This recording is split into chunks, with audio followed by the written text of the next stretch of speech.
Hello বন্ধুরা, আমি মারুফা আর আজকে আমি আপনাদের জন্য এক্সপ্লেইন করতে যাচ্ছি নোহেয়ার নামের একটা অসাধারণ অ্যাডভেঞ্চার থ্রিলার সিনেমা। এই সিনেমাটা রিলিজ হয়েছিল 2023-এ আর এর আইএমডিবি রেটিং হলো 6.3 আউট অফ 10 এবং রটেন টমেটোস এটা 64% ফ্রেশ। আশা করছি এই সিনেমাটা আপনাদের ভালো লাগবে। তো আর দেরি না করে চলুন এক্সপ্লানেশন শুরু করি। সিনেমার একেবারে শুরুতে আমরা একটা শহর দেখতে পাই যেখানে মানুষজন ক্ষুধার যন্ত্রণায় মারা যাচ্ছে আর সরকার এদের অন্য জায়গায় শিফট করতে যাচ্ছে, কিন্তু সবাইকে না, শুধুমাত্র হাতে গোনা কয়েকজন মানুষকে সরকার এখান থেকে শিফট করবে। আর এই কাজ বিগত কয়েক মাস ধরে চলছে। এখন শহরের কোনো একটা প্রান্তে আমরা একজন মিয়া নামের মেয়ে এবং তার হাজবেন্ড নিকোকে দেখি। নিকো তার ওয়াইফকে নিয়ে আয়ারল্যান্ডে চলে যেতে চাইছে, কারণ কয়েক বছর আগে তারা তাদের 2 বছরের মেয়েকে সরকারের এই ধরনের পলিসির জন্য হারিয়ে ফেলে। মিয়া প্রেগনেন্ট, তাই এরা দুজন চাইছিল যে তারা সমুদ্রের রাস্তায় কন্টেনারে করে ইল্লিগালি এই দেশ ছেড়ে সারা জীবনের জন্য চলে যাবে। এরা দুজন অনেক নিশ্চিন্ত ছিল, কারণ কিছু সময়ের মাঝে এদের দুজনকে কন্টেনার শিপে উঠিয়ে দেওয়া হবে আর এরপরে এদের আর কোনো টেনশন নেই, কারণ আয়ারল্যান্ডে কোনো চেকিং হয় না। কিন্তু এরা যখন কন্টেনারের ভেতরে ছিল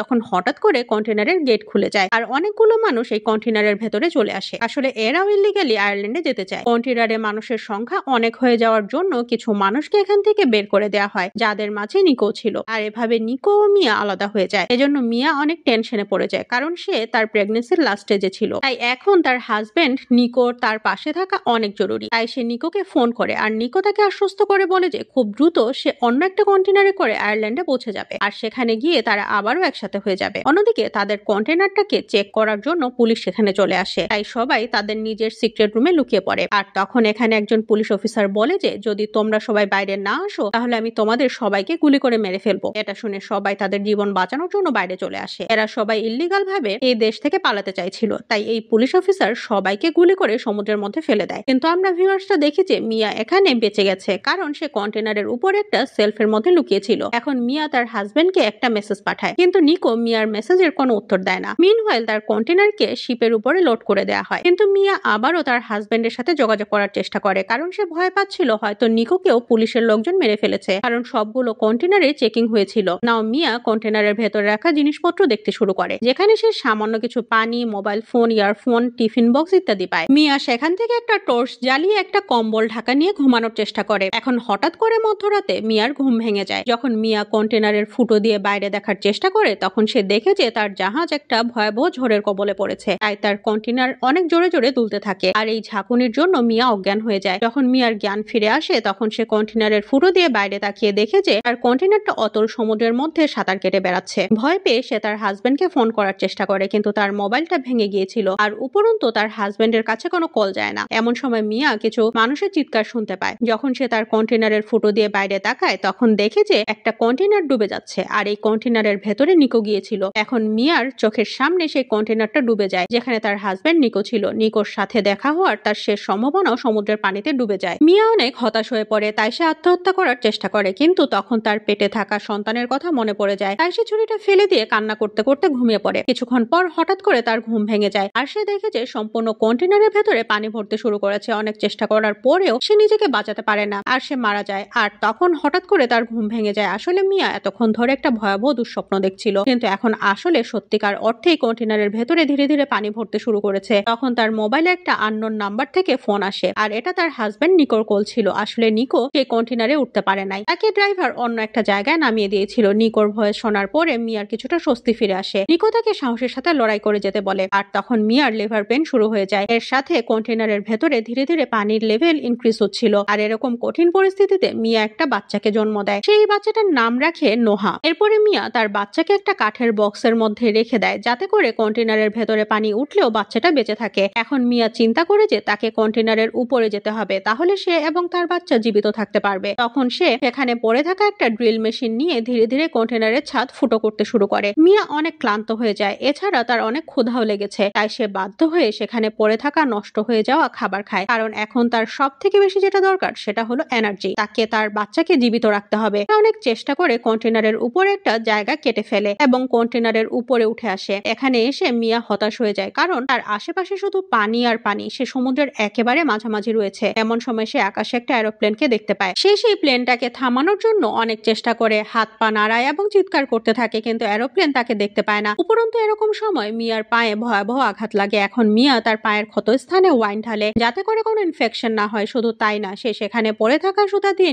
নিজেই সেটা সেলাই করে। আর যখন সে সেটা করছিল তখন মিয়ার প্রচন্ড পেইন হচ্ছিল, কিন্তু সে সাহসের সাথে এই সিচুয়েশনটা মোকাবেলা করছিল, কারণ তাকে যে কোনো উপায় হোক তার বাচ্চা নোহাকে এখান থেকে জীবিত উদ্ধার করে নিয়ে যেতে হবে। কিন্তু এখানে সারভাইভ করার জন্য মিয়াকে সবার প্রথমে খাবার এবং পানির ব্যবস্থা করতে হবে, তা না হলে সে ক্ষুধা এবং পানি পিপাসার জন্য মারা যাবে। মিয়া এখন কন্টেনারের মধ্যে পড়ে থাকা হেডফোন দিয়ে একটা জাল বানায়, আর এই জাল দিয়ে সে মাছ ধরে খায়। এখন মিয়াকে নিকো ফোন করে এবং সে তাকে জানায় যে তার গুলি লেগেছে আর হয়তো এখন সে আর বাঁচবে না। এটা শুনে মিয়া অনেক কষ্ট পায়, কারণ তার লাস্ট হোপও এখন শেষ হয়ে গেছে, কারণ তার কাছে মনে হচ্ছিল যে নিকো তাকে বাঁচানোর জন্য আসবে। এখন মিয়া কান্না করতে করতে নিকোকে জানায় যে আমাদের একটা ফুটফুটে মেয়ে হয়েছে আর তার নাম আমি নোহা রেখেছি। এখন মিয়া নিকোকে নোহার আওয়াজ শোনায়। এমন সময় ফোনটা ডিসকানেক্ট হয়ে যায়। মিয়া এখন অনেক কষ্ট পাচ্ছে আর এই কষ্টে এসে কান্না করতে করতে কন্টেনারের উপরে ঘুমিয়ে পড়ে। মিয়া কন্টেনারের উপরে 32 দিন ধরে রয়েছে। সে বুঝতে পারে যে এখন তাকে তার সন্তানকে বাঁচানোর জন্য কোনো না কোনো একটা কিছু করতে হবে, তাই সে কন্টেনারের ভেতর থেকে বেশ কিছু ডিব্বা নিয়ে একটা রাফট বানায় আর এখানে সে তার বাচ্চাকে রেখে সমুদ্রের উপরে রেখে দেয়, কারণ কন্টেনারের ভেতরে কন্টিনিউয়াসলি পানি ভরতে শুরু করেছে